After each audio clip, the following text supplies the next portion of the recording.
बड़े युद्धों के बाद अधिक लड़के क्यों पैदा होते हैं? रिटर्निंग सोल्जर इफेक्ट क्या है और क्या है इसकी सच्चाई? आज जो घटना हम आपको बता रहे हैं वो बहुत ही रहस्यमयी है। वैज्ञानिकों और समाजशास्त्रियों ने कई बार ऐसा बताया है कि जब बड़े युद्ध होते हैं तो लड़कों के पैदा होने की दर ज्यादा हो जाती है भविष्य में। बड़े युद्धों के बाद लड़कों के ज्यादा पैदा होने को ये वैज्ञानिक और समाजशास्त्री रिटर्निंग सोल्जर इफेक्ट बोलते हैं। सामान्य परिस्थितियों में 105 लड़कों पर 100 लड़कियां पैदा होती हैं, लेकिन युद्धों के बाद कई वैज्ञानिकों और समाजशास्त्रियों का मानना है कि इस वक्त लड़कों के पैदा होने की दर असामान्य रूप से 110 से ऊपर चली जाती है।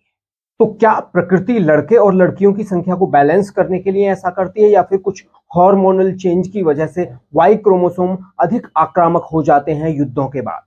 लेकिन एक सवाल और, सामान्य परिस्थितियों में भी 100 लड़कियों के मुकाबले 105 लड़के क्यों पैदा होते हैं? आखिर अधिक लड़के पैदा होने से क्या बैलेंस होता है? क्या 5 लड़के लड़कियों के मुकाबले ज्यादा पैदा करके भी नेचर बैलेंस करती है? आखिर क्या वजह है युद्धों के बाद अधिक लड़के पैदा होने की, और सामान्य परिस्थितियों में भी अधिक लड़के क्यों पैदा करती है प्रकृति? आज इन सबका ऐतिहासिक, सामाजिक, वैज्ञानिक और प्राकृतिक पहलू देखते हैं एक एक करके। साथ ही जो अब तक अध्ययन हुए हैं दुनिया भर में उनको भी आपको बताते हैं। वैसे आपको यहाँ एक तथ्य बताते हैं कि भारतीय समाज के कुछ बड़े बुजुर्ग ये बता देते थे कि अब की बार गांव में लड़कियां ज्यादा पैदा होंगी या लड़के। उसकी भी कई वजह सामने आती थी कि ये लोग कैसे प्राकृतिक त्रासदियों और दूसरे प्रभाव के जरिए चीजों को समझकर पहले ही भविष्यवाणी कर देते थे। तो सबसे पहले बात करते हैं कि आखिर ये कब कब हुआ और इसका क्या प्रभाव पड़ा। ये जो बात सामने आई, सबसे पहले बात सामने आई सेकेंड वर्ल्ड वॉर और फर्स्ट वर्ल्ड वॉर के बाद, और उससे पहले भी जो बड़े युद्ध हुए थे उनके बाद ये बात सामने आई। लेकिन इनका क्या प्रभाव पड़ा, ये उस वक्त की बहुत सारी रिसर्चों ने बताया है कि कैसे कैसे यहाँ लोगों ने अपने सिद्धांत बनाए और बताया कि किस तरह से इन बड़े युद्धों के बाद लड़के ज्यादा पैदा हुए। अभी देखिए, विश्व में 2 युद्ध चल रहे हैं, एक मिडिल ईस्ट में चल रहा है और एक रूस और यूक्रेन में चल रहा है। तो रूस और यूक्रेन में भी ये मामला हो सकता है, और मिडिल ईस्ट में जो इजराइल के साथ ये तमाम देश लड़ रहे हैं वहां भी ये हो सकता है, क्योंकि करीब 50,000 से ज्यादा मौतें हो चुकी हैं अब तक।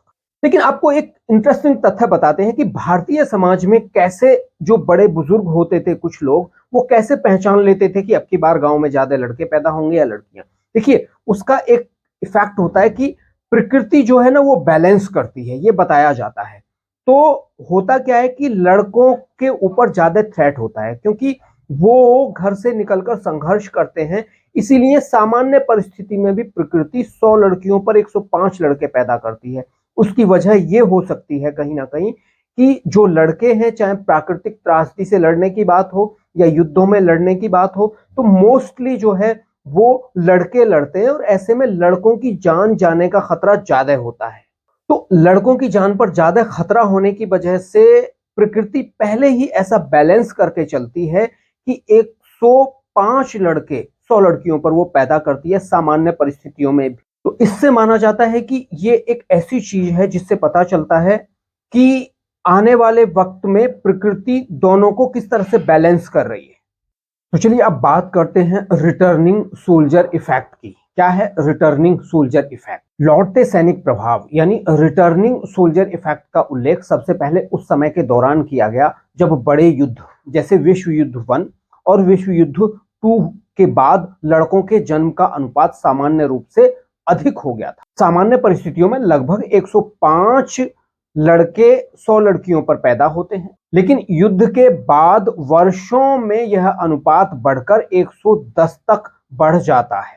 इसी को रिटर्निंग सोल्जर इफेक्ट हम कहते हैं। अब बात करते हैं कि इसके ऐतिहासिक तथ्य क्या क्या रहे हैं और कौन से ऐतिहासिक तथ्यों के आधार पर रिटर्निंग सोल्जर इफेक्ट की हम बात कर रहे हैं। यह प्रभाव विशेष रूप से विश्व युद्ध 1 और विश्व युद्ध 2 के बाद देखा गया। ऐसा बताया गया कि द्वितीय विश्व युद्ध के बाद 1940 के दशक के अंत में कई पश्चिमी देशों में लड़कों के जन्म की दर में वृद्धि हुई थी। इसके साथ ही कोरियाई युद्ध और वियतनाम युद्ध के बाद भी इस प्रभाव का देखा जाना एक उल्लेखनीय तथ्य बना। इतिहास में अन्य युद्धों जैसे नेपोलियन युद्धों और गृह युद्धों के बाद भी यह प्रवृत्ति दर्ज की गई, जहां सैनिकों की घर वापसी के बाद लड़कों का जन्म दर सामान्य से अधिक रहा। अब बात करते हैं कि विज्ञान क्या कहता है, वैज्ञानिक तथ्य क्या है, विज्ञान इसके पीछे कौन कौन सी थ्योरी बताता है, कितनी इफेक्टिव है थ्योरी, ये आप सोचिए। लेकिन हम बता रहे हैं कि विज्ञान में ये बातें किस तरह से बताई गई। तो एक है सबसे पहले जीव चयन का सिद्धांत, जो प्रकृति खुद चयन करती है कि उसे क्या करना है क्या नहीं करना है। यह कहा जाता है कि ये प्रकृति बैलेंस करने के लिए ये सब कर रही है। इस सिद्धांत के अनुसार जब समाज में बड़े पैमाने पर पुरुषों की मृत्यु होती है तो प्रकृति से संतुलित करने के लिए लड़कों के जन्म को प्राथमिकता देती है। जैसे जैविक स्तर पर यौन में शुक्राणु के प्रकार X और Y क्रोमोसोम का चयन इस बात पर निर्भर करता है कि कौन सा शुक्राणु पहले अंडाणु से मिलता है।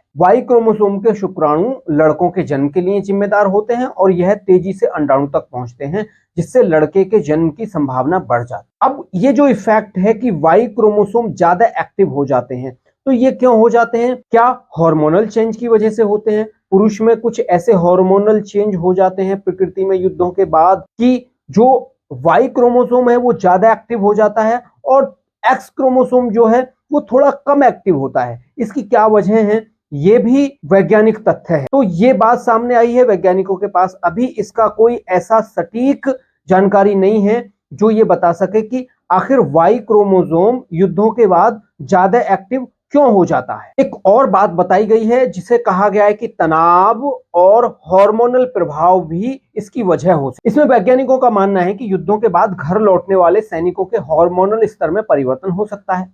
युद्ध का तनाव और घर वापसी की राहत उनके शरीर में टेस्टोस्टेरोन के स्तर को बढ़ा सकती है, जिससे लड़कों के जन्म की संभावना बढ़ती है। यह प्रभाव सैनिकों की पत्नियों या महिलाओं के गर्भधारण में भी महत्वपूर्ण भूमिका निभा सकता है। यहां दो बात सामने आई कि टेस्टोस्टेरोन, तनाव और आराम, तो ये भी एक प्रभाव हो सकता है। टेस्टोस्टेरोन बढ़ना, क्योंकि वो वहां युद्ध में लड़के आए हैं और जब घर आते हैं तो उन्हें अच्छा खाना पानी और तमाम चीजें मिलती हैं, तो उससे हो सकता है कि उनका टेस्टोस्टेरोन एकदम से बढ़ता हो। टेस्टोस्टेरोन बढ़ने की वजह से Y क्रोमोसोम पर प्रभाव पड़ता हो। लेकिन ये बात ये है कि टेस्टोस्टेरोन बढ़ने से XY दोनों पर प्रभाव पड़ने के चांसेस रहते हैं। तो ये भी कहना थोड़ा मुश्किल होगा कि सिर्फ टेस्टोस्टेरोन का प्रभाव है। लेकिन तनाव की भी यहाँ बात कही गई है।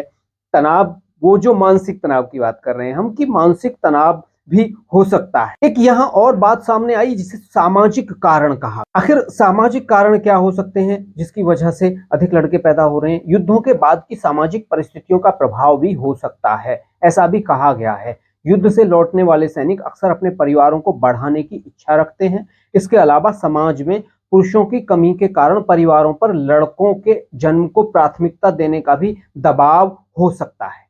ये जो बात कही सामाजिक प्रभाव की, तो इसमें होता है कि देखिए, सबको पता है कि हमारे बच्चे शहीद हुए हैं किसी युद्ध में, तो उसके लिए परिवारों में ये भी हो सकता है कि अधिक लड़के पैदा करने की प्रकृति हो। लेकिन अभी तो देखिए, अभी की बात हम नहीं कर रहे, ये उस वक्त की बात है जब बहुत ज्यादा ऐसा कुछ था नहीं बहुत सारे देशों में कि हम भ्रूण का ये पता कर लेते थे पेट में कि ये लड़की पैदा होगी या लड़का पैदा होगा। तो अभी कुछ देशों में जरूर है, लेकिन भारत में वो लागू नहीं। अगर कोई करता है ऐसा तो वो गैर कानूनी। लेकिन उस वक्त, जिस वक्त की हम ये रिसर्च बता रहे हैं, उस वक्त ऐसा था ही नहीं कि लिंग को निर्धारण किया जाए। तो ये उस वक्त के तथ्य हैं। अभी के तथ्य आपको अगर सामने आएंगे तो जो अभी मिडिल ईस्ट में युद्ध चल रहा है, रूस यूक्रेन में युद्ध चल रहा है, यहाँ जो इस रीजन की जो परिस्थितियां होंगी अगले कुछ सालों में, वो जरूर बता सकती हैं इसके बारे में। अब ये जो बता रहे हैं हम रिटर्निंग सोल्जर इफेक्ट, इसको लेकर कई तरह की थ्योरियां और सिद्धांत सामने आए।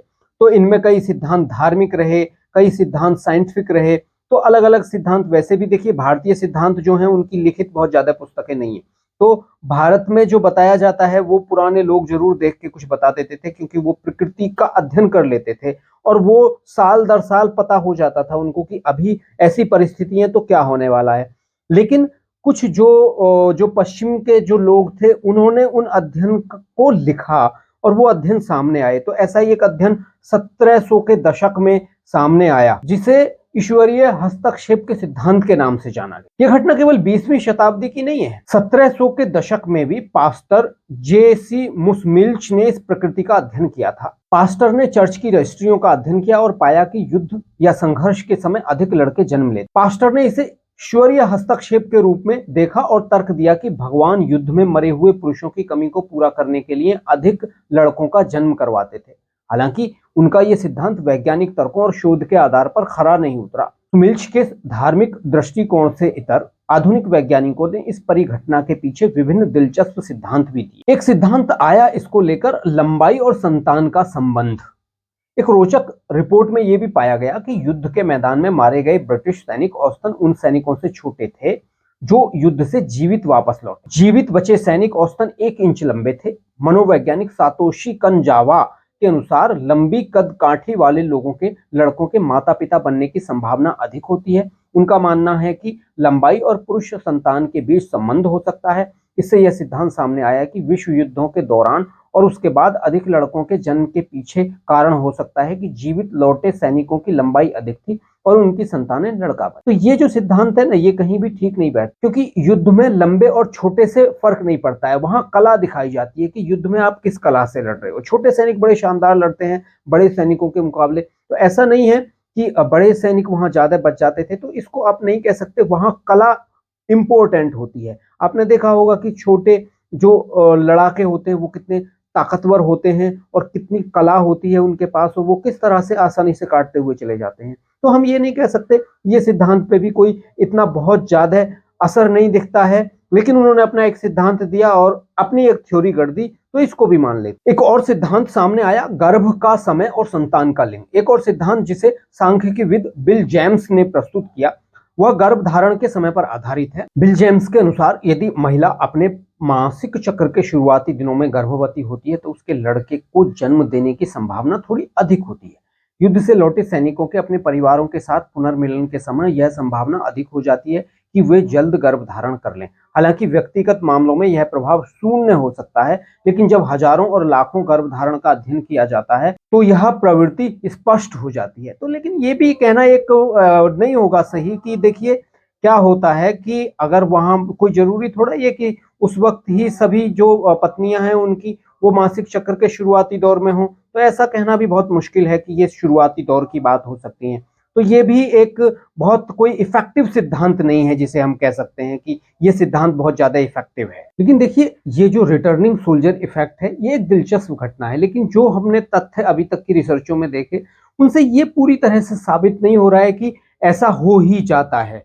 तो ये प्रकृति बैलेंस जरूर करती है, लेकिन हमारे पास अभी पूरी तरह से इसके कोई वैज्ञानिक तथ्य ऐसे नहीं है जिस पर हम पूर्ण रूपेण विश्वास कर। आपको क्या लगता है दोस्तों, आप भी बताइए। तो आज के लिए इतना ही। नमस्कार, जय हिंद।